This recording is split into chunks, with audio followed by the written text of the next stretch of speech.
So Roy works as a senior principal scientist at Adobe, and besides having invented REST, the REST architectural style, as part of his PhD, he's been working on the HTTP protocol and specifications almost since the beginning of that. He is also co-founder and current chairman of the Apache Software Foundation. We're also working together there. I'm also currently on the board of directors, so we also interact there, but that's a different context, I would say. What do you think our next wow moment will be with the web? What's, it's always hard to predict the future, but where do you see, like when I first clicked the hyperlink, that for me, that was a change, a big change. And what's next, in your opinion? Or what would you like to be next? Honestly, I've always thought of wow moments as, oh my God, we've done something wrong.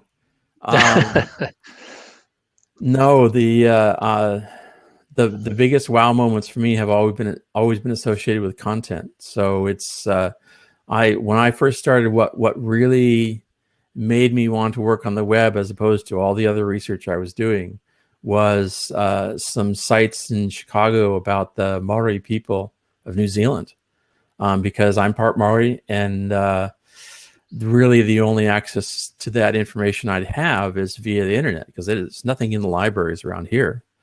And so what my big wow moment was, I can go to a site in Chicago and find out information about people in New Zealand, and everyone can share that information all over the world instantly. In fact, what I used to say is that at any given time, there is one person in the world who knows more about the subject than anyone else, and you're guaranteed to find them on the web. I mean, that's just where they are. And a situation like that, where you can put together all of humanity and access them is extremely powerful. It's both powerful for good and it can be powerful for bad. But what I find is that most people who are collaborating together are excellent people. So I had met David Nuschler from Day, the CTO of Day, and he asked me to help out with the Java server process and explain how he could start up what eventually became JSR 170, or the JCR API. So I helped him get started. I taught him about the JSP and taught him how the Java server process works in reality, as opposed to what was on their PR stuff. And so that enabled Day to create the JCR interface. And in the process, I got to know the company, I got to know the developers. One of the guys that I helped found eBuilt with had gone to work for Day, and so I knew it was a good group of people. And so I shifted over to Day. We had a headquarters building, U.S. headquarters in Newport Beach, and the real headquarters in Switzerland. And roughly 30 days after I was hired, the board of directors found out that the CFO and others were spending all of the money on advertising, and they shut down the American subsidiary. So it was one of those things where it's uniquely 2001 experience of post stock market collapse and all that stuff. But I did like working with David, and the overall architecture exactly fit what I thought was needed for content management, because that was by far the biggest request of companies, was to build content management systems at the time. Yep. So I thought the software was good, the team was incredibly awesome, and that's how I ended up staying. The Newport Beach office turned into an 8-person office instead of a 100-person. And we just kept plugging at it. So was that all eight technical people, or? No, was I the only? I think maybe 2 or 3 technical people, and through the lean times of the 90s or 2000s. But the team in Basel, Switzerland has this great idea of, when times are bad in the industry, you can work, or the company will pay you full time, but you work half time. And it's essentially like extending unemployment, except you're not unemployed. You're actually working just half the time. And through that mechanism, pretty much the entire original Day Software team was able to make it through the downturn in the stock market. Yeah. And at the end of it, we were well positioned to become the best content management system. And for a long time, DayCQ was by far and away the best technologically, but we didn't have the name to go with it. We didn't have a well-established marketed brand. And so when Adobe purchased Day 10 years ago, it immediately made us a worldwide content management product system. Or brand. Yeah. We had sales worldwide already, but we weren't in the first three of every conversation. Yes. People would have to learn about us before they'd be willing to trust us with their software. Whereas now we're the first pick generally. And, right. Yeah, seen from the other side. So I was with Day Software just 3 years before the acquisition, and then really, when we inherited the Adobe sales force, the salespeople and everything, that made a huge difference. Because I agree, the product was technically very good, and in Europe sometimes we're a bit shy on sales. I think I know we engineers we're happy with the thing, and sometimes we're a bit shy about selling it. So that was a great move. Yeah. But it's a good balance though, because in the States we're not shy enough. So but having the worldwide scope the way we did was very beneficial to how we approached everything, particularly in developers, because we were doing open source projects the whole time. To do open development the entire time and to attract open developers like yourself into the company while we were still small was significant, had a huge impact. Yeah. Plus, we have good people to work with. Do you think that the technology and standards can help protect the freedom of sharing, of almost freedom of speech in countries which are not generally willing to do that? Can the open standards help, fight the closedness that some countries would want?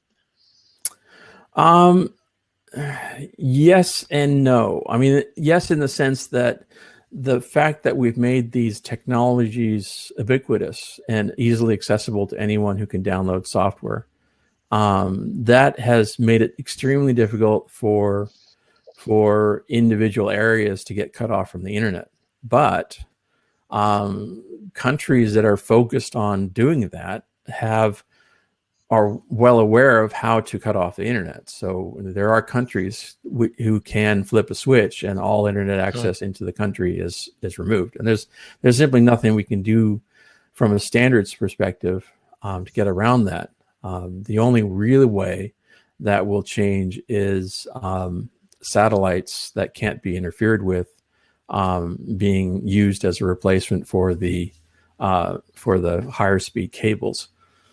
Because it's just more difficult to interfere. But again, it's like most large social problems can't really be solved via technology. Sometimes they can bring people together who would want to solve them together, but really, it's fairly rare that they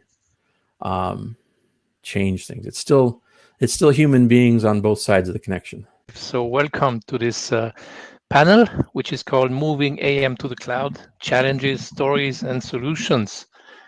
The idea is to give some perspective. So Jean-Michel was telling you about the magic we've been doing to move AM to the cloud. And in this panel, I'm very happy to have some bright colleagues who can tell us a bit more about that, and I'm sure we'll have interesting stories.